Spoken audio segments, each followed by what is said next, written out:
This is Talk to Me. Your host, Joshua Toomey, bring you epic rants, anecdotes, and interviews with heavy hitters from hardcore A new life begins! to hair metal. This is Talk to Me. All right, guys, welcome into episode 250 of Talk to Me. As always, I'm your host, Joshua Toomey, joined today by the jack of all trades, Thom Hazaert. Thom, how you doing? I'm good, brother. How are you? 250. Wow. Right, Congratulations. Yeah. I'm 250? Yeah. It's pretty crazy, man, to hit this number. What was my first time on? What was that? I'm going to say 38. Wow. Because I Impressive. think you were at 30. Yeah, you were right in that 37, 36. In a row? Yeah, right. Try not to suck any dick in the parking lot. Try not to do any podcasts on your way through the parking lot. Well, I mean, actually, that'll just dive right into what we need to talk about first, and that's the fantastic. Is that what this interview is about? Yeah. How many dicks have you sucked, Thom? Today? I thought you said I was only number 3, but no, man. The Ellefson Youth. Tell me exactly what it's called. The Ellefson Youth Music Foundation. I know it's a mouthful. The fundraiser, the first fundraiser. I think I watched 7 or 8 hours of that. And wow, really? It was. You're a trooper, man. Well, we had it on in the background. I mean, we had it on the big TV. We watched it in the living room, and then when we came over to do some quarantine board games, I just threw it on the laptop. I mean, it's funny. I didn't have the list of who was coming up, so every time a new box popped up, it felt a lot like the Royal Rumble. Like you never knew who was coming next, and like every once in a while I'd look over, I'm like, oh my God, Alice Cooper's there. And then, it's just like, what's going on here, man? It was very well done and very well put together, man. You did a great job on that. And it's so funny, all of that, the whole production, the way everybody, it was all skin of my teeth. I mean, I had a schedule that went out the window 10 minutes in, and people would start showing up early. I just start dropping them in. It was really cool because we ended up curating, kind of curating these different pockets of conversation. Like, I don't know if you got the Charlie Benante DMC. I did. Like, that was awesome. Like, just sitting there, I was just like, and I've heard all the DMC story. He's my friend, but seeing him and Charlie Benante kind of rife off of each other like that, and just Charlie was kind of fanboying off of him too, man. It was awesome. I know it was dope. I know, like two of my favorite bands ever, like kind of fanboying while I'm just sitting there being a fly on the wall. It was pretty, but yeah, it created some really cool, and the one we did Friday too was just as awesome, man. I mean, it was Dee Snider, Wes Borland, Mark Tremonti, Head from Korn, Satchel from Steel Panther. I mean, it was Zach Galligan from Gremlins. It's so fun because the first one, we had Marilyn Gigliotti, who played Veronica in Clerks, and Brian O'Halloran, who played Dante, and Scott Schiaffo, the Chewie's Gum guy, and Ernie O'Donnell, who played Rick Darris. We had Rhett and Link from Good Mythical Morning, huge YouTubers, Drake Bell. And it's kind of cool because he covered all these weird little pockets of my nerdiness, music and pop culture. And it just kind of, that always kind of shines through in all this kind of stuff. We do those weird little marriages of where like Zach Galligan's on there and Lou Temple from The Walking Dead and the Clerks reunion we did. And it's fun when those worlds sort of commingle a little bit, How about Brian O'Halloran coming in with the graphics ready to go, man? He was great, man. He was on it. And he actually saved my ass because a week before, not even like 3 or 4 days before, I found out I wasn't going to be able to do it the way that I had intended. So I had to kind of really call an audible, and O'Halloran actually saved my ass because he's been doing his O'Halloran podcast. And I'm like, dude, how are you doing everything? And he kind of told me, and so he actually gave me some really good tips. He was on it, man. It was so funny. He's such a smartest. He's like, this is called production. Yeah, man. Anything you talked about, man, he would flash up a still. It was pretty awesome. Oh, thank you. Yeah. Like I said, I'm just glad he said I'm not even supposed to be here today. That was it for me. I was good. All I needed. Yeah, it was great, man. we raised a bunch of money. I think we had like 500,000 viewers between both events. I mean, obviously we were partnered with the Grammy Music Education Coalition, a wonderful organization who supported us wholeheartedly. They broadcasted on their Twitch channel, which obviously having that Grammy name attached brings some extra, street cred, for sure. Yeah, I think when I turned it on, maybe like Elias from Nonpoint was on, and then Mark Rizzo, I believe, was on. Elias, Mark. Yeah, and then I think I watched it all the way through till about right after the Clerks thing. I think it's about when I checked out. But man, it was just so well done. And like you said, the DMC Charlie Benante stuff, just them kind of bouncing off each other, and they were both at the same shows in the 80s, and and then Anthrax guys were going to see Run DMC and blah blah blah. It was a really, really well done thing. And is it still out there for people to check out? Is it still up on YouTube and stuff? Yeah, it's actually on David. I think all of them are on David's YouTube. The first one, like it was 9.5 hours long. You can only stream for 8 hours. So it stopped and we had to start over. But yeah, so they're both on David's YouTube. I think it's just youtube.com/David Ellefson. And yeah, I think it might even be on the David Ellefson Youth Music Foundation, the Grammy Music Education Coalition. I think it's on a bunch of different YouTube channels. But yeah, most of David's would be the place I'd tell people to go. I know it's there because I just looked at it this morning.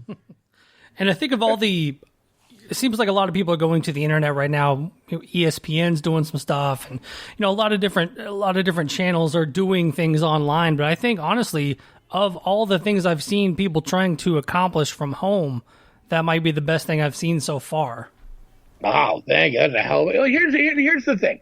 Going into it, tech-wise, I was like, God, this feels like kind of amateurish. I mean, look, usually when Twitch streamers, they do these really big fancy things with real fancy overlays. And then I started watching like the network shows and the clips from Conan and Jimmy Kimmel. And that's what they're all doing. They're all just doing WebEx from home. You know what I mean? And that's what they're doing. So I'm like, look, if this is what they're doing on network TV, I'm not going to worry about the tech side of it. It'll be on par with what everybody else is doing. I'm going to worry about just putting together these great conversational situations and creating just a great evening of content that's just going to engage people and be exciting and fun. And I think we succeeded at that. That was really, as the kind of the puppet master producer of the thing. I mean, that was kind of all I was going for in the end. I just really wanted to put on something that, and so many people said I intended to watch for 10 minutes, ended up getting sucked in for 8 hours. I mean, that's a huge compliment, man. So many people said, man, I watched 7-8 hours of it. I'm like, holy shit, really? I mean, I was impressed. David too. David, it's so funny because originally I had it scheduled like I was kind of stuck there for the whole thing. David was only supposed to come in and out in some chunks, and he ended up being there pretty much the whole time too, the whole 9.5 hours. We both it was so much fun. Neither of us could leave. He just stayed. There's a couple minutes like during a couple minutes he tagged out, and I think during that DMC Charlie Benante thing, which was awesome because that's way more my nerd category anyway than David's, you know what I mean? So, but yeah, I mean, like he pretty much, man, he was a trooper. He stayed for the whole damn thing pretty much too. Yeah, it was good stuff, man. It's funny, a lot of the sports talk radio and stuff I've been listening to, they've been trying to start to do their broadcast from home too. And I think it's funny that a lot of my podcasting friends sound better than these multi-million-dollar corporations that are trying to all of a sudden have to work from home. And I'm like, yeah, it's funny that people are kind of having to catch up with us now. No, that's it. And like I said, I mean, I just kind of upgrade. Look, when all this was going down, I mean, I saw in the beginning, I'm like, me and David are in the middle of making a record. And when this thing was coming up, I upgraded all my stuff at home. I'm like, look, I have to do so many interviews. I do a lot of radio stuff, and we're doing a lot of that thing. So I upgraded my webcam, and I got a beautiful audio setup. Samsung gave me some stuff. I got some beautiful Rode stuff. I kind of, like I said, I got my mics, I got my audio upgrade, I got my Monster Energy fridge. I mean, I literally have everything I need to function in this room and in this space without really leaving the house. So it's great. But yeah, I did. I kind of really upgraded everything. Cisco gave us, we actually just got a huge technology grant from Cisco, which is amazing. I think it's almost $1 million for the foundation. So we've been using, so we launched so basically these fundraisers were for the foundation, but specifically the Schools Out initiative, which, I called David one day and I said, you know what? I have an idea. why don't you start doing some, and this was right when the quarantine, first lockdown happened. Like, why don't you do some lessons for kids? These kids are stuck at home. It's like, yeah, I could do a couple. And I hit up the Grammy Music Education Coalition people, and they loved it. And then kind of through that, we kind of came pretty quickly to, why don't we call a bunch of people and get, so we called Kiko and Dirk and Frank Bello and Nita Strauss and, and just a bunch of our friends, Bumblefoot. And we just kind of hit them up and said, hey, would you want to do some free lessons for kids at home? And that turned into doing it on WebEx, and it turned into talking to Cisco. And now they gave us $1 million worth of Cisco accounts and technology. And this, they gave us a bunch of their room kits and a bunch of their like video conferencing terminals for the instructors. And it turned into more people, Daniel De Los Reyes from the Zach Brown Band. He just kind of signed on as an instructor. Like, more and more people are reaching out. The other day, Tommy Vext and Kyle from Bad Wolves, a bunch people just keep reaching out to us, wanting to get involved with it and get down. And it's so great, man, because it's such a rewarding thing. And I'm just kind of getting into setting up the lessons. We've been starting to Chris Cale from Five Finger Death Punch. There's so many people involved in this thing. Clint from Seven Dust. And it's been so great, man. It's so rewarding to give kids something to look forward to. They're stuck at home. I mean, it's not even just musically, but it feels like we're helping to inspire the next generation of musicians and rock stars, and getting kids to pick up a guitar instead of a PlayStation controller. Yeah, it's definitely a tough thing to the younger generation now, with so many things they can pull up on their laptop, and they can be the next Skrillex and the next Diplo and all that stuff with a couple of pushes of a button. Dude, my kid just one day, like 2 weeks ago, goes, Dad, I put a couple songs on SoundCloud. Do you want to hear them? I'm like, what? She sends me these amazing hip hop songs that she recorded on an iPad in her closet and put on SoundCloud. And like, my kid's spitting hot fire, like Dylon. Like, it's amazing. I was like, holy shit. And she could always sing, and she's always been musically inclined. But it's like the things kids can do, it's fucking mind-blowing. I mean, out of nowhere, my kid's a rapper. I'm like, I did not know that. And it's super dope. Good, well played, Riley. Find it on SoundCloud.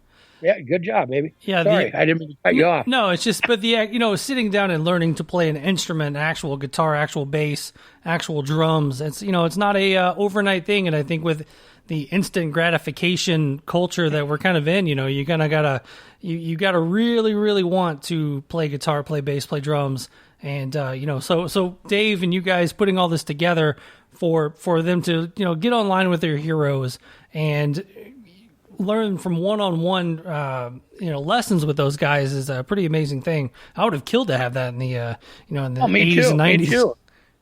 Oh, me too. Nothing like that existed when the technology didn't. I mean, again, when we were kids, all these guys were on this giant pedestal. You know what I mean? And now there's just so much more access. And again, I think me and David are always kind of at the forefront of that fan interaction thing. And David's always kind of like the fan friendly face of Megadeth, and I think we've always been kind of at the front line of that, with meeting his fans and now our fans as we got into doing the band together and doing the stuff. And he's always really been at the forefront of that fan interaction and just being a cool dude, man. That's why everybody loves David so much. That's why I love David so much, because I call him with these crazy fucking ideas, and he goes, "Yeah, let's do that." And most people wouldn't. Most people are like, why would I want to do that? And David's like, absolutely. We just put out our new single, and Simple Truth, and we actually wrote it. We were on tour in Europe, and we did our rehearsals so half of our band, our guitar player Andy Martingelli and our drummer Paolo, are from Italy. So we did like 8 shows in Italy, and we did our rehearsals in Milan. And that day I was like, dude, let's write a song. We'd been kind of working on something. Dude, let's write a song in rehearsal today. And we did. And we started jamming on a riff David had. And within 10 minutes, we wrote Simple Truth. And Andy went home. We recorded on David's iPhone. And then Andy went home, kind of tracked it out, mapped it out.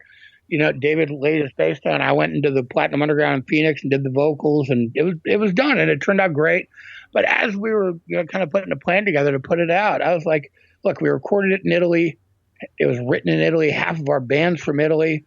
Why don't we do something? Why don't we take the money and give it to some cool, charity on the front lines of the COVID-19 thing in Italy? And that was when everything was really bad, and Italy was like ground zero for the whole thing. So we decided to give all the proceeds from the single to the Italian Red Cross and their COVID-19 relief efforts. And we've been doing that, money as it comes in. We're making little donations, and it's been really, again, it's really rewarding. It's not a fortune, but again, I just feel like if more people just where they can help a little bit here and there, it all adds up, you know?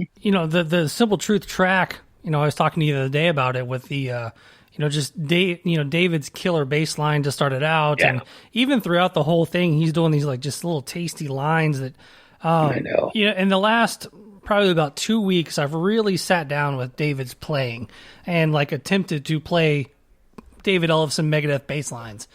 And I've grown up, I grew up playing Jason Newsted bass lines and Cliff Burton bass lines and a little bit of Megadeth, but not a ton. But I'm just like, where does he come up with some of the stuff? Like some of the stuff that he does, like it just doesn't even make sense, but it sounds so good. Yeah, people don't realize, like, look, I love Cliff, I love Jason. They're two of my favorite bass players, but David's just always been on a different level. Even Simple Truth, like, I don't know if you saw this, but so David put up this playthrough, and a bunch of our friends were doing Ra from Suicidal put up a playthrough yesterday of him doing Simple Truth, and then today, Ricky Bonaza from the Butcher Boys sends me and he goes, dude, you know what I mean? We were kind of joking around, and David just kind of challenged some of our friends to do a playthrough of Simple Truth, and it's super awesome, man. Watching Ra from Suicidal play our song, I mean, it's surreal, but just the way he plays, because it's so different. He's like this funky finger player, yeah, and it's so cool just watching. And Ricky's kind of the same way, and I think Kyle from the Bad Wolves is doing one. And a bunch of guys have reached out. Fans are starting to do it now, but it's so cool seeing these different people that were influenced by David and love and respect him as a player, but they have totally different styles of bass than he does playing that song. It's really, really interesting and cool, man.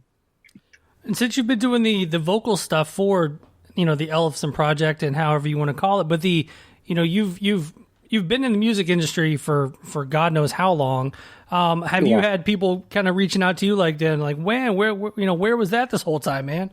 Oh yeah. Like people who've worked with me as a producer and stuff know I sing, and I always did. And I've always kind of sang in cover bands for fun and done fun shit. But yeah, a lot of people are like, oh, because again, like you get in a band with David Ellefson, you need to, not a lot of people, I don't think, not to toot my horn, but it's not an easy thing to just jump in at the top level and just do it. You know what I mean? And so I think that kind of catches people off guard. And look, and Vultures and Hammer were cool. I mean, look, Hammer Comes Down was in the Devil's Dozen on Liquid Metal for like a month. I mean, again, that stuff, Sleeping Giants debuted on like 13 Billboard charts, and it was cool. But this new stuff we're doing, man, it's just a whole other level. I mean, look, this is us really writing a record together. That was, we kind of, Vultures we wrote in 10 minutes and just kind of, it was kind of the same thing. Let's go jam and write a song. Originally, we were going to just put it out with the book as a digital download, and that transferred from doing one song like that to doing a few songs like that to doing a whole record to a double LP, CD, full release, which is what Sleeping Giants became. But again, that was just kind of scratching the surface. There was a couple old songs David had that I kind of chopped up and kind of put Frankenstein to put back together and wrote some vocals over. Me and DMC obviously did the vocals on Sleeping Giants together. Eric A.K. did some stuff with me on Hammer, and Mark Tremonti and Chris Poland and Dave McClain. And I mean, that record's awesome. Really, the people got to play on it and get involved. But this is really a band, man. This is the four of us. This is me, David, Andy, and Paolo writing a record together, and it sounds like it. You know what I mean? It's just a totally different. And me, again, I feel like Simple Truth is a huge step up from Vultures and the stuff we did on Sleeping Giants. And the new stuff we have, even since then, is even a step up from Simple Truth. I mean, we wrote that last year and recorded it, basically, some of it, earlier this year and last year. And it was written in a different period. And now we've kind of gotten to know each other as players and writers, and now we're really writing a serious fucking record, and it's incredible. And the cool thing is, and people have said this about Simple Truth, it's like, it doesn't sound like Megadeth, but it showcases David, and it's close enough that people who like Megadeth dig it. I mean, it kind of draws more from the Rob Zombie Ministry prong sort of feel, I think, you know what I mean? But at the same time, it's definitely identifiable as David and has kind of that cool punk rock vibe. But it's, again, it's not some totally left field thing from what Megadeth does. I mean, it's good, solid, straightforward hard rock. And, fans who like Rob Zombie and Ministry and the stuff that I think Simple Truth is maybe a little Manson stuff that Simple Truth is a little more in line with, they like Megadeth too. You know what I mean? So it's not like it's this way left field thing that Megadeth fans can't dig too. I mean, honestly, I think it's right in that pocket. But again, it really showcases David's playing, which to me, when you're in a band with one of the greatest bass players in the history of the fucking world, it better be bass centric. But at the same time, it's not wanky where it doesn't serve the song. We're finding ways to really showcase David and his cool style, but without making the songs wank fest too, which is just as important, you know? Right. Well, I mean, even like a bass line, like even the main riffs of like Wake Up Dead, you know, that's a pretty simple bass line, but it's a fucking memorable bass line enough to be like, man, that just sounds awesome. Just like the kind of, you know, writing the notes and stuff. I mean, all those songs now, I mean, like so I've been touring with David for a year and a half now. I mean, and we do the Megadeth stuff. We did the Mega Cruise, which was amazing. I'm sure you know, but Mustaine couldn't go on the Mega Cruise because of his cancer, and he was just getting over everything. So Larry Miranda invited us to go play. So we did our set, and then Kiko and Dirk jumped up and each played a song with us at the end. And I mean, it was amazing. But I've had so much intimate knowledge of those songs now and playing them and looking over and seeing David and playing his parts and so much more familiarity with the songs and how complex they were. And Gar's playing and Chris is playing and Marty's playing and Nick's. And I mean, they were just phenomenal writers and phenomenal players. And Mustaine is, you know, I mean, again, Mustaine's a fucking god and writes these incredible songs. And David and all those guys I just mentioned all put these really cool, crazy things into it. And there's nothing like it. And being able to play those songs and pay tribute to those songs. I'll tell you what, the Mega Cruise thing was a little nerve-wracking. I mean, it was amazing. But, you know, Megadeth management was there. And Mustaine's daughter, Electra, was there. And, I mean, it was just, you know, no pressure. But she came up to me after and was like, man, she was like, that was so great. You know, it's so, you know, thank you so much for doing this for my family and doing this cool tribute to my dad. And again, so that meant a lot. You know what I mean? It's like, look, I don't ever want to step on Megadeth toes or, you know what I mean? It's like, look, that's a part of David's legacy and we address that in some of the stuff we do. But for the most part, this is its own band, its own thing.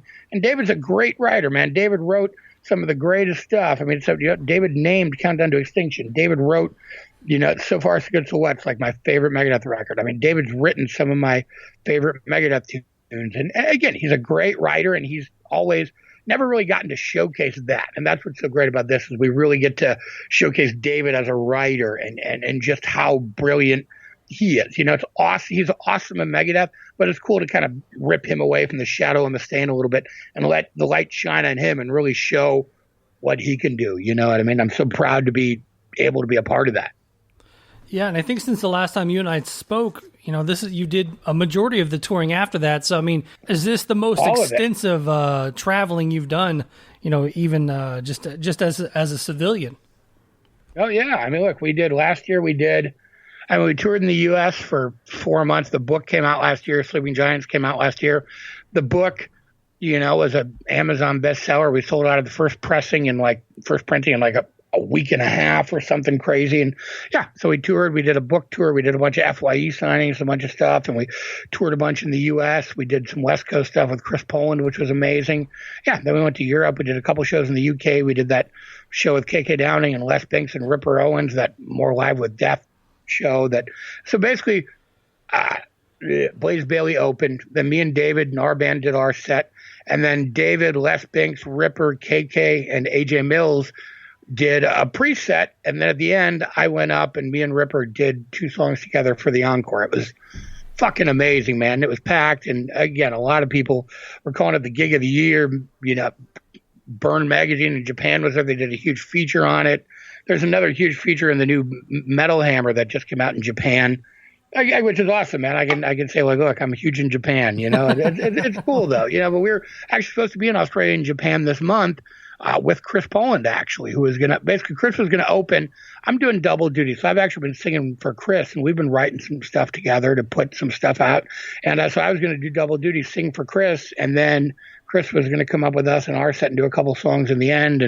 But yeah, obviously now that got pushed back to next year. And so we're just kind of pivoting and figuring out how to stay active and busy and keep stuff moving forward, you know, and we have, so. Yeah, it's funny looking at podcast download numbers. Actually, Tokyo for some reason is always very high up in the charts. So you and I both huge in Japan. That's awesome. Dude, this Metal Hammer, it's so cool. They just literally, it's issue number 1 of Metal Hammer Japan, and there's a huge 3-4 page spread. It's like Ellefson, and then there's the picture of me and David. It's like, yes. And in that Burn Magazine article, there's a bunch of pictures of me and Dave on stage, and it feels cool, man. It feels cool to be to get that kind of acknowledgement. And again, it's so funny. I spent my whole life avoiding being a musician. Look, a lot of shit's changed since we started doing this. When I started doing this, if you weren't under 20, if you were over 28, you had to lie about your age. If you weren't skinny, they'd hire you a trainer and tell you to go get a lap band. It's a different thing, man. 20 years ago, you couldn't really be a big guy in your 40s and go be a rock star. You know what I mean? Yeah. Shit's changed. Now all the rock stars are over 40 and big guys. I'm one of the younger guys I end up doing shit with. You know what I mean? And it's cool. So just a lot's changed. The aesthetics of this business have changed as it's become more independent and less controlled by major labels. And I think it's just opened a lot of doors. And I think rock and metal has gotten a little older, and the landscape has changed a little bit too, as some of these guys that are legends, they get a little older, but again, we were just talking about how great the Testament record is, and Dystopia was amazing, and Metallica, Hardwired was amazing, and these bands are in their 50s, 60s now, just killing it, so hey, I can be 45 and pull it off. What is that? Yeah, that was a notification. I thought somebody was playing a trumpet. No, it was. It's funny you're talking about that. When I joined Primer 55, I was 23, and so the band broke up pretty quick after that. And I was like, it's over, it's done, I'm done, because I figured if I was 23 at that time, if I started something new, it would take 3 years, from ground up. I was like, by then I'll be 26, 27, and I'll be too old. And it's funny now. It's so funny. Nobody knows this. When Switched got signed, Joe Schigel was in his fucking late 30s, I think. And they made us lie and tell everybody in the press he was 27. And that's literally how it was. You know what I mean? If you were 5 pounds overweight, they'd be like, oh my God, you have to get a personal trainer. If you're over 28, and there was a lot of guys like that. There were older guys, and they had to lie about their age. You know what I mean? And I don't remember how old Joe was. He might have been in his early 30s, but he was definitely older than 27, or 26. Yeah. Just so ridiculous to think that, they basically were forced by the labels to lie about, about his age. How fucking ridiculous. It's so funny to learn. And again, but I kind of avoided, I just never really wanted to be on this side of it. I always, I like writing music. I like writing songs, and I've always been a lyricist. So it wasn't a stretch for me to jump in. I've been writing songs and lyrics for other bands that I produced for 20 years, so it really wasn't a stretch for me to jump in and do that. But I just never really wanted to. I guess it took the right situation, which apparently it took the guy from Megadeth, who was my idol when I was a kid, to go, hey, let's be in a band together to do it. So I guess that's, if you're asking what it took, that's what it takes, I guess. Was it rough trying to run all of the the EMP label and everything that you kind of oversee while you were out there doing that stuff? Oh yeah, it was a bitch. It was a bitch. But again, that's the great thing, is it's kind of mobile. And look, I mean, honestly, the last year or two we've been kind of scaling back EMP. We have Combat, and we've been doing more with Combat. But again, the record business is getting less and less viable, and we've been kind of focusing more on less titles, less releases, and just sort of focusing on the bigger stuff. Look, our biggest release last year was our record. You know what I mean? So it's I've just been kind of spacing out my releases, my schedule, so I'm home when stuff comes out or before it. But yeah, it's kind of a bitch, man. Especially now now the business, who knows? You know what I mean? It's there's no record stores. I mean, everything's closed, and who knows? So the record business it was actually kind of fortuitous, because again, I think as labels are getting less and less viable, at least in a traditional sense like ours are, this other stuff was coming up and these other avenues. And so yeah, look, we still have the labels, we're still doing stuff. Again, we've been kind of focused a little more on cover. I just did a deal today with the rock and roll residency guys. I guess Oh, nice. Shouldn't announce it yet, but whatever. But it's pretty much done. So I think we're going to put out they have an EP that they wrote, and it's awesome stuff. And I think we're going to put that out. But, right now, I mean, again, we're clearly focusing more on digital stuff. And, we just we have a record coming out Friday, a band called They Might Be Zombies, that are awesome from Florida, and Matt LaPlante, who did Nonpoint, and he used to work for Bueller Brothers, produced it. And it's a hard rock record. And, we have, weird stuff like my buddy Andre Como, who was in Rain Dance, and he was in the first season of The Real World. He has a new EP, and we're putting that out. And Jeff Duncan from Armored Saint. And, again, we've just been we just did the Chris Poland Return to Metalopolis reissue. Look, it's the physical stuff's a little bit of a mess. It already was, and now it's even, what I mean. But again, we've been kind of shifting the focus to a little more digital stuff, and basically the label wound down a little bit into a little more manageable state as that stuff ramped up, and I kind of had to figure out how to juxtaposition those two facets of my life in a way that they both worked. And I'm still trying to figure that out. I believe it was you that was posting you couldn't find a Diet Mountain Dew on tour. Was that you? I was so pissed. It was horrible. It was in Europe. Okay, in Europe, the only beverages they have. Okay. In London, I found one place that had Diet Mountain Dew. And it wasn't even Diet Mountain Dew. It was basically, now in America, they've released Mountain Dew Zero. Yeah. Zero sugar, I think it is. And basically, so that was basically the equivalent of that. I think they put it out in Europe first, at least in England. I found it in London.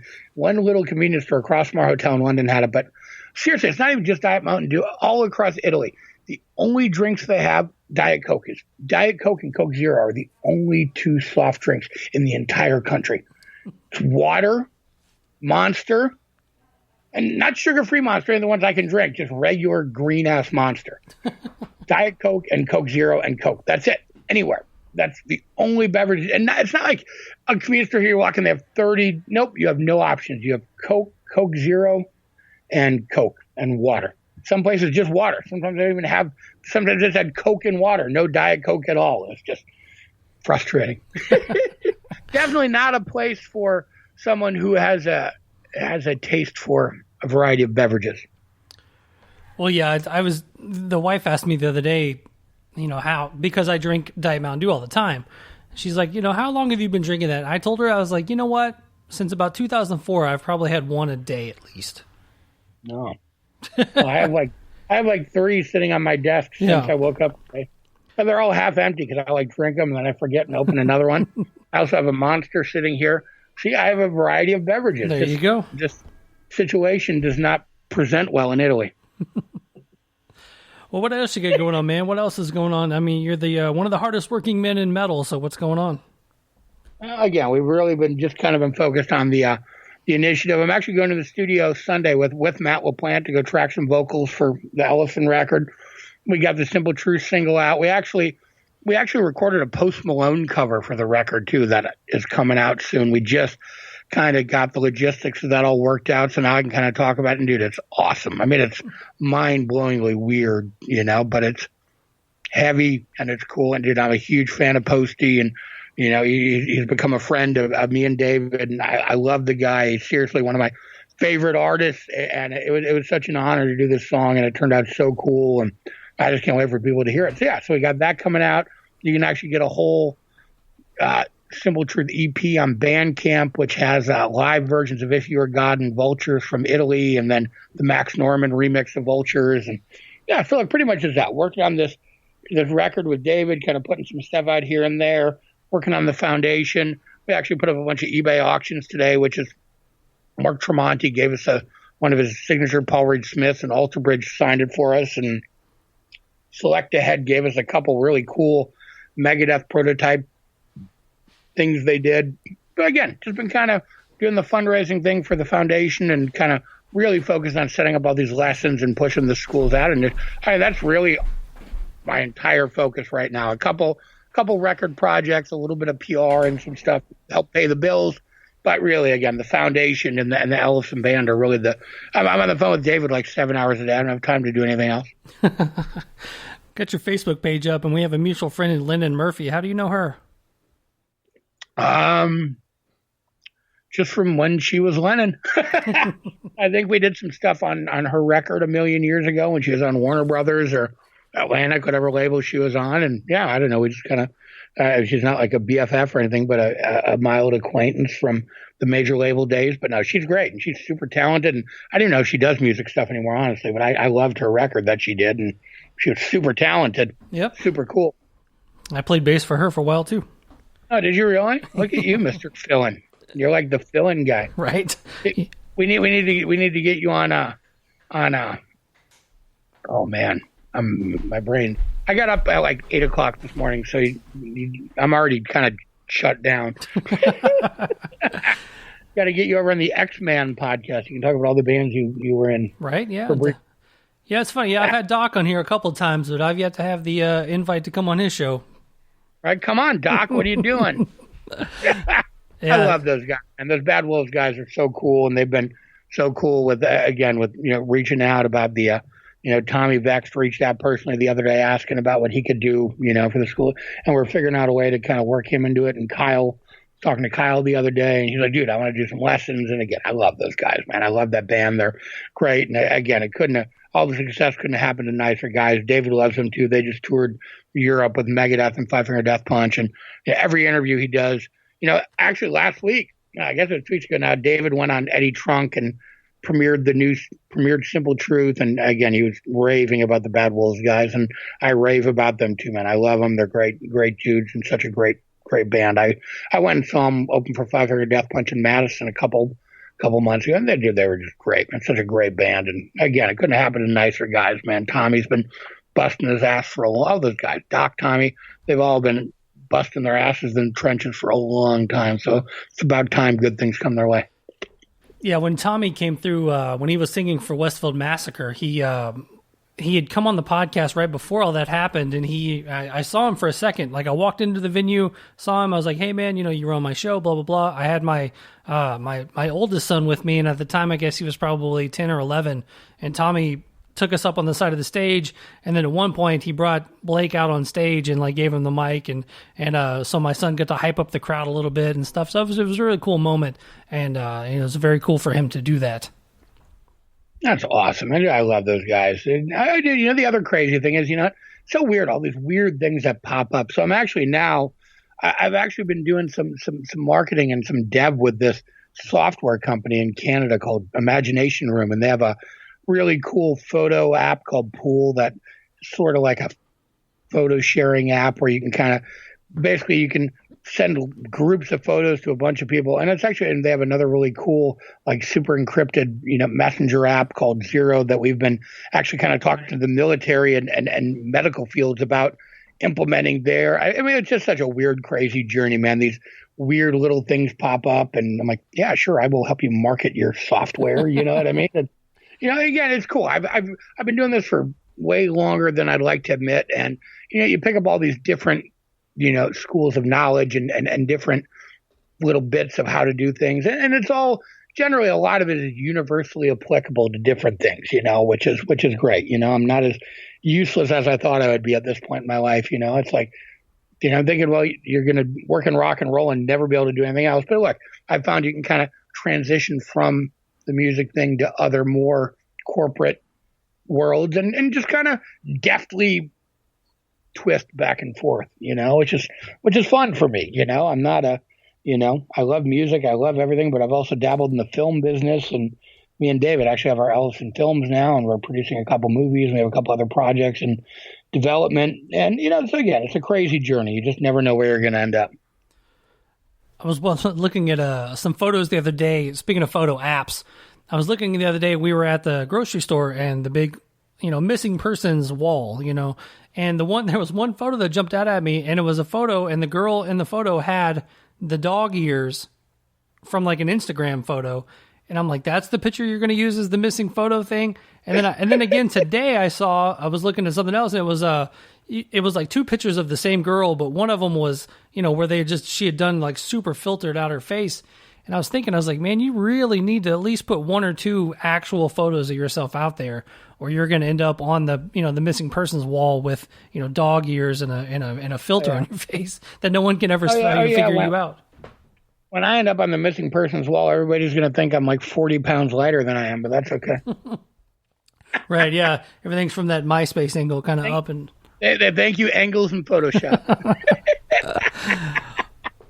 I mean, the good thing is, like, after this quarantine, everybody's going to be fat. So it kind of worked out. I mean, again, like, look, everybody's sitting at home eating. That's all there is to do. So I mean, I think everybody's just going to kind of, my whole plan this year was like, I'm going to get in shape, and I'm still planning on it. I kind of wanted to before we went to Japan and Australia. And now it's like, nope, stay home for 2 months and do nothing but sit on your ass and eat. They were talking about the freshman 15, and now you got the COVID-19. So you're allowed to get 19 pounds heavier. Oh, that's brilliant. I gotta remember that. That's great. I'm already working on probably the COVID 30. Yeah, it's funny because I'm still working, and I'm like, am I gaining weight? My daily routine really hasn't changed that much, but I'm like, I'm still gaining weight from the quarantine. I don't know. It's sympathy weight. There it is.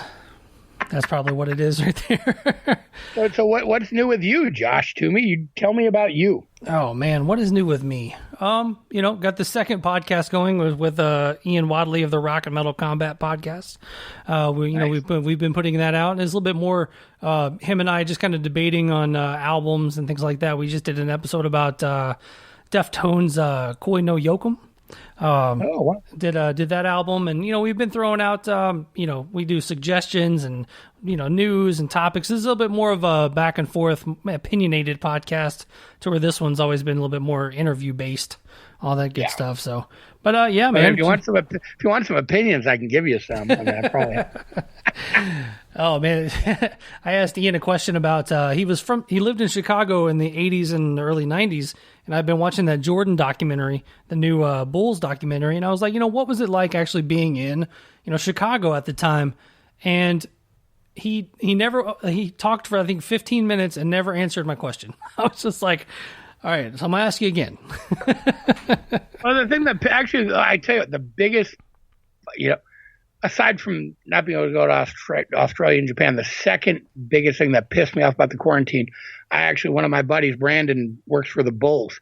And, once a year, I usually go down and take my kids to a game. And it's awesome. We went down last year. We got to, go shoot buckets from half court before the game started, and, kind of take pictures at half court. And he actually took us over to the practice facility after and through the offices for the tour. And we got to go shoot hoops in the practice facility. And it was awesome. So we were actually supposed to go down to a game, I think on March 28th or something. And obviously a week after I got the tickets, the season got canceled. I'm like, are you kidding? I was pretty mad. I love the Bulls, and I love that legacy of that Bulls team. I mean, other than maybe the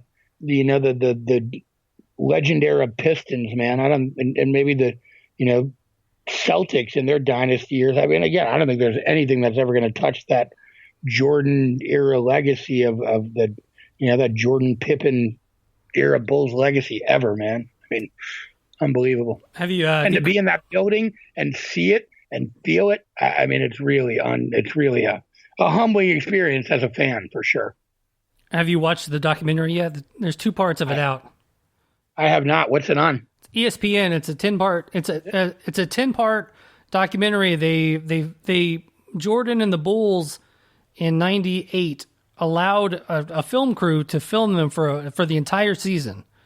And wow. But Jordan, I guess, had the final say so on letting this footage out, and he never okayed it. Like, he's been approached year after year after year for it to come out.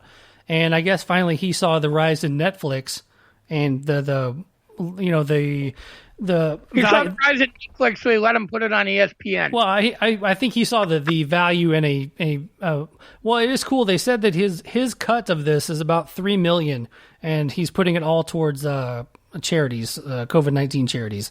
So good man, Jordan. Good man. Good times. But yeah, man, they let him follow him for a year, and they get in pretty deep, man. It's pretty cool to watch, and just even they kind of start out with Scottie Pippen's contract that he signed in like '91. He signed a 7-year, $16 million contract, and I was like, God damn, that's like 7 years, $16 million. So that was the run. They win 6 championships, and he got paid $16 million. No, I was gonna say, that's funny. That actually seems really low for all the championships they won when he was there. I mean, what is it, basically $2 million a year? I mean, yeah.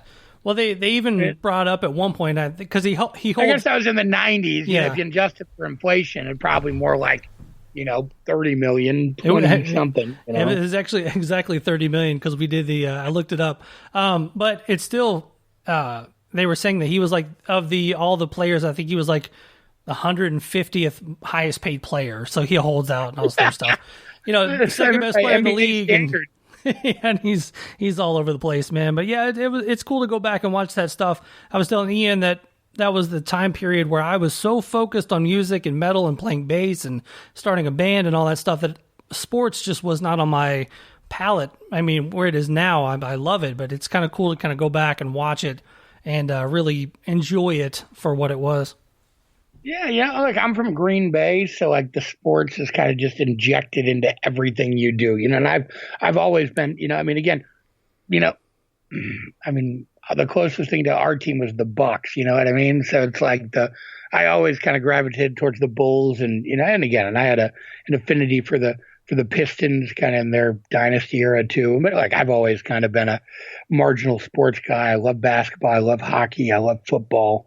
Yeah, so again, that's always been a part of my DNA too. Again, when you grow up in Green Bay, sports are shoved down your throat every minute of your life from the minute you're born. You know what I mean? So, but yeah, definitely a huge fan of the Bulls, and super bummed I didn't get to go see him again this year before the season ended. Man, it was so close. Yeah, luckily the wife and I, we flew out to San Francisco for one of the Mr. Bungle reunion shows. So we got to see that, and trying to think who opened for that one. That one was why am I blinking on it? The Singer's in a Wheelchair. I mean, it's a legendary Bay Area thrash band. I can't think of which one it was. But yeah, man, it was pretty awesome. Plus, you know, seeing Lombardo and even Scott Ian playing the old Mr. Bungle stuff. They didn't really play anything that you would know, but except for the couple covers they did, but because they were playing like some obscure demo.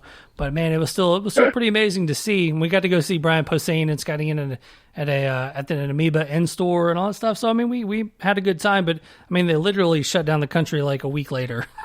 Yeah, oh yeah. I mean, I got to hang out with Scott and Brian on the Mega Cruise, but oh, Mr. Bungle, yeah, dude, I got to see him like 3 times on California. They played. So I lived in LA, and they played like the Glass House, and they played, I think, at the Troubadour. I saw him 2 or 3 times. You know, it was great when Faith No More did their last run of shows in LA. Like I ended up going to see them like 2 or 3 times. And dude, the coolest thing was, man, I got to, you know, hang out with Chuck and do that last record with him, and you know, got to see that Faith No More reunion with him in LA, which was, I mean, one of the coolest things I've ever seen in my life, man. I mean, again, getting to see Faith No More reunite with Chuck Mosley at the Troubadour for 300 people, and you know, something nobody will ever see again, man. I'm so glad and honored that I got to be not only a part of Chuck's life, but a part of putting that together. And again, man, it's really a lot of these humbling experiences as a music fan. These things I just somehow Forrest Gumping my way into being in the middle of, and it's. You know, it's always, you know, maybe that's what I remember, the Forrest Gump medal. I'll take that though. Yeah, I've definitely found, you know, it's even in this situation or playing in bands and all this other stuff, man, you just always just find yourself in these very odd, like look around the room and you're like, why am I in here with all of these people? Yeah, all the time. How do you think I felt when I was on stage with KK Downing and Les Binks and David Ellefson and, you know, and even Ripper Owens, man. I mean, again, it's like, he's the dude Rockstar was based on, and he sang for Judas Priest, and you know, I loved his era of Priest, man. And I you know, just being on stage with those guys and looking over, singing, you know, Breaking the Law or whatever. I don't, you know, just looking over and I'm like, holy shit, there's KK Downing. Yeah, we've definitely seen some stuff. Oh yeah, we have, man. It's a good time to be alive. So. Hey, now we just get a couple months to sit at home and reflect on all the cool shit we've done and plan the next cool shit we're going to do. And that's sort of what I've been doing. Absolutely. Yeah, hopefully they'll actually doing some cool shit in the process while I'm locked in my house. Yeah. I mean, you guys have taken full advantage of this quarantine, and I think that, you know, you and Dave putting together the Oh Stay Can You Stream and all that, man, that's like I said, man, the best thing I've seen so far in all of this nonsense. I did see ESPN did something kind of fun. I think they had 6 of their. But wasn't as fun as DMC and Charlie Benante? No, it definitely no. That was, you know, actually Bumblefoot. You know, throwing songs at bands at Bumblefoot, and then him just busting out Queen. We used to do that on tour all the time. That was like our tour game. It was like Stump the Foot. Be like, He's like a human fucking jukebox. It's like, hey, Bumblefoot, play this. But the other awesome thing, I mean, so Bumblefoot actually came out with us as our, guitar player for a while last year in 2018. So like we're on tour in a band. Bumblefoot's one of my best friends, and Ron's such a great dude. But so, as you know, he played in Guns N' Roses, and it's not a chapter that he really freely gets into a lot. But I mean, he was there for like a decade, and I'm a huge Guns N' Roses fanboy. And I bugged him and bugged him and bugged him and needled him and bugged him until he agreed to play a Guns N' Roses song with me. And he said, fine, we'll play Mr. Brownstone tomorrow night. So Bumblefoot and David came to my room, and I got to sit and watch Bumblefoot teach David Ellefson how to play Mr. Brownstone so we could go on stage and play it the next night. And we did, and it was awesome. Nice. And we ended up doing it a bunch more times for the rest of the tour. And then we did that all-star bass story jam in Tampa at the Brass Mugder and PBX. And me, David, Head, Dirk, Bumblefoot, Troy Sanders from Mastodon. I mean, it was Jason Beeler. I mean, it was ridiculous. We did this crazy all-star jam, and I had to sing Mr. Brownstone in front of Mike Klink, who produced it, nice. And Symphony Destruction in front of Max Norman, who produced it. No pressure. No pressure. No pressure at all. Yeah, and another thing that you guys did, the at Rockin' Pod, kind of similar thing where David played with pretty much everybody, the big jam. Yeah. And that was a skin of our teeth. So we didn't rehearse any of that. It was just like, here, go up and play. Like, okay, fine. Yeah, we did our whole set with backing guys we'd never played with, never jammed with. We did one rehearsal the night before for like 2 hours, and that was it. Yeah. No, it was fun to see, there was like man. 30 musicians. Yeah, but I mean, you pulled it off, and it was cool to hear those like those Megadeth deep cuts, and the stuff you guys did too. So yeah, well, that's what we do. I mean, when we play, like I said, when we there's a little bit of the Megadeth stuff that we throw in, and again, it's deep cuts that Megadeth doesn't play, like Go to Hell and Hook and Mouth and Liar and weird shit that Megadeth doesn't even play. And it's cool, man, because so many fans have come up to me, and last year in Detroit, Chuck Beeler came up and played Hook and Mouth and Liar with us in Anarchy, and it was just like, holy shit, But fans come up to me after the shows, and they go, dude, I've waited my whole life to hear Hook and Mouth or Liar or these songs, and they're like, dude, this is like life changing. And to me as a fan, I respect, and that's why we play those songs, because I'm like, all right, fine, I will do this, but we're playing Hook and Mouth and Liar. We're playing all these weird, we're playing Go to Hell. We're playing all these obscure deep cuts that I love as a fan. So I mean, look, David Singer is a fan, and that's why we play these weird fucking deep cuts, is because I'm just like, no, we have to play this and this and this and this. I mean, look, I have a So Far So Good So What poster hanging over my desk. nice. In shock. And an Anthrax poster over there. You see how I roll. I am immersed in this stuff, man. It's like, look, yeah, I'm a musician and a producer, and I work in the business, but I'm a fucking fan, first and foremost, man. Yeah. I mean, I'm a fan. All of these bands I work with, yeah, they're my friends now, but I'm a fan. Like I said, seeing Ra from Suicidal play my song yesterday, I'm like, holy shit, that's the guy from Suicidal Tendencies. You know what I mean? It's like, again, that's what makes this fun, is I can still fanboy out a little bit here and there and go, holy shit. Well, let's end this one out with the song "Simple Truth," man, and just maybe hit us with what the lyrical content of this, and man, so this song, I mean, look, there's a couple of different things. Parts of it, actually, the chorus. And I've never even really talked about this, but the chorus was actually kind of a tribute to Lemmy, funny enough. I worked with Motorhead for a season with Todd Singerman, and again, one of my favorite bands ever. And Lem just lived life like there was no fucking tomorrow, man. And that was always so inspiring to me. And but really, it's a song it's kind of a fuck you to all the people that said you'll never do this, you can't do this. I mean, my whole life I've listened to people tell me I wouldn't do this, and I've done it all and done it bigger and better than I even never thought I could. I mean, that's sort of what it is. It's kind of about following your dreams, and it sounds so cliched and stupid to fucking say it out loud, but I mean, it really is about just a big middle finger to the people who say you can't do something, and just go out and do it, man, and live your life and live it to the fullest. And look, and there's a little bit of I feel like there's a little bit of an ignorance pandemic in our country, and people believe a lot of really dumb shit without doing the research. And again, I think people believe the things that kind of fit their stereotype or fit their narrative that they want it to. And again, and there's a little bit of that. Something like all my songs, I kind of always write my songs lyrically to be really ambiguous. So, I mean, there's certain things, Sleeping Giants, that was kind of pretty outwardly political. But I mean, again, I like to leave my stuff open to interpretation. It's like I'll kind of, I'll kind of hand you the map, but I don't want to tell you exactly where you're going, But yeah, I mean, look, there's a couple of different things, but really, generally, it really is. I mean, again, like it's really just, and again, it's about people who talk a lot of shit too, man. I mean, like the second verse is, the second verse is really kind of more. It's about people who just have huge egos and don't really, and they're unwarranted, those kind of fucking local rock stars who talk shit about all the stuff they're going to do, and they really don't ever fucking do anything. And you know what I mean? It's like, to me, I don't like to talk, man. I just like to go do shit. I'm a man of action. I like to go, okay, I have this crazy fucking idea and we're going to do it tomorrow. And we do, you know what I mean? And I think now with David, I've always been like that. And with David, it's like double, you know what I mean? We combine and we're kind of like this crazy fucking Voltron, you know what I mean? Where we just, all this crazy shit just kind of happens. And, but yeah, that is sort of in a nutshell what Simple Truth is about. Live your life. Fuck you if you don't like it. And just shut up. Be humble. Be cool. You know what I mean? It's like you're not as big of a fucking rock star as you think you are.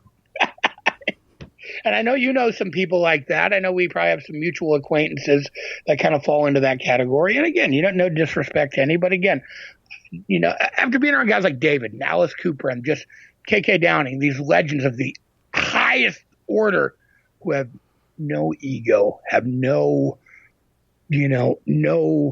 they don't talk down to anybody. They don't act like they're above you. It just makes you, it's a humbling thing where you go, fuck, well, he has no ego. I certainly shouldn't have any fucking ego. You know what I mean? And again, I think more people should be like that, man. I mean, I let go of the ego and let the art do the talking for you, I've always said on here, man, the easiest people to deal with on this podcast are the biggest names in music. The ones that they'll have the most issue trying to schedule, trying to get them on the phone or whatnot, never made it out of, their Midwest or something. It's pretty insane. Like even like a David Ellefson, man, you say, hey, interviews at 2:30, your phone's ringing at 2:30.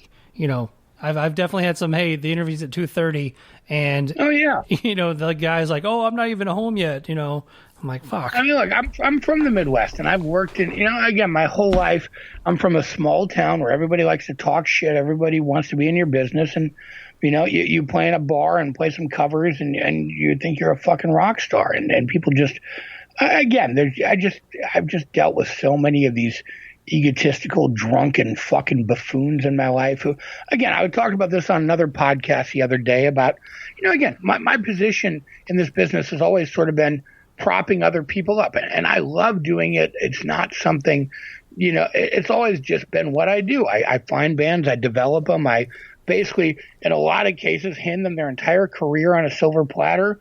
And I received a nominal sum of money in return in most cases, but it's like, people just forget real quick where shit came from. You know what I mean? They do. They forget. People like to rewrite history, and once something happens, like a lot of times people are like, oh, well, that was all me. It's like, no, there was a whole team that did that. There was a whole team of people that got you there and got you that. And it's in certain bands, I see this thing too. You know what I mean? It's like, but whatever, I mean, again, that's sort of, again, just that mentality of, nobody else did this for me. I did it. It was all me. Fuck you. No, it wasn't. you had other people writing your songs or managing you or producing you or, bringing you to record labels or doing stuff. Or, I mean, again, it's like every great band, every huge band. Yep. There's musicians in that band who are awesome. And there's probably one or two main guys that dealt with a lot of it, but there's 3 or 4 other guys in that band that are just as instrumental or damn near as instrumental to that. And how many people behind the scenes that were just as instrumental to that? You know what I mean? So, again, I don't even know how we got off on this tangent, but yeah. It happens, man. Well, Thom, man, thanks for taking the time, and make sure everybody goes and supports Say it one more time. David Ellefson Youth. David Ellefson, YouthMusicFoundation.com. There we go. Appreciate it, Thom. Awesome, brother. It's so great talking to you. If you need anything else, I'm here. All right, man. I ain't got nowhere to go. I'm in quarantine.